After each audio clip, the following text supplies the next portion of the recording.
¿Qué piensa del argumento de que usa Rusia de que está en una situación similar a Estados Unidos en la crisis de los misiles en Cuba durante la Guerra Fría y por eso deben defenderse? ¿Defenderse de qué? La seguridad rusa no está en peligro. No hay nada especial. No se ha hecho nada para poner en riesgo la seguridad de Rusia. Nadie parece tener absolutamente ningún interés en dispararle a Rusia, en invadir Rusia, en tirarle un misil a Rusia.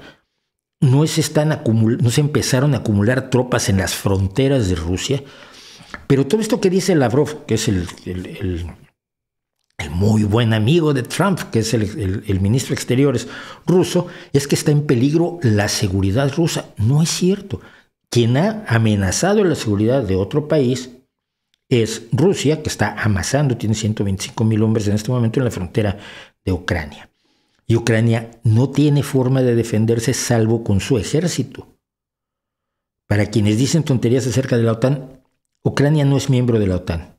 Y las reglas de combate de la OTAN establecen que las fuerzas de la OTAN solo pueden entrar en acción si un país miembro es atacado.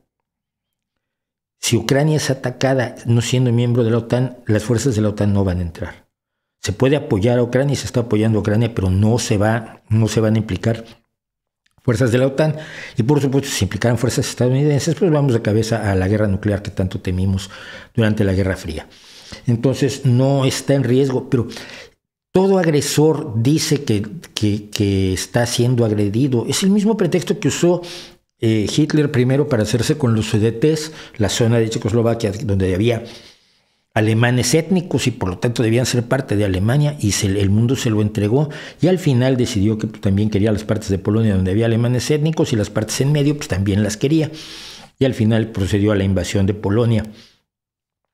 Pero es lo mismo, mi seguridad está viéndose en peligro. No es cierto. Objetivamente cualquier persona que sepa de guerra, y les recomiendo por supuesto a la gente que he entrevistado al respecto, ahora se me olvida su nombre, Dios mío, José Manuel, que es un experto en asuntos militares, les dirá que nadie está amenazando la seguridad de Rusia ni la territorialidad de Rusia, pero es Rusia quien quiere apoderarse de Ucrania otra vez, porque ya ha sido dueña de Ucrania en el pasado.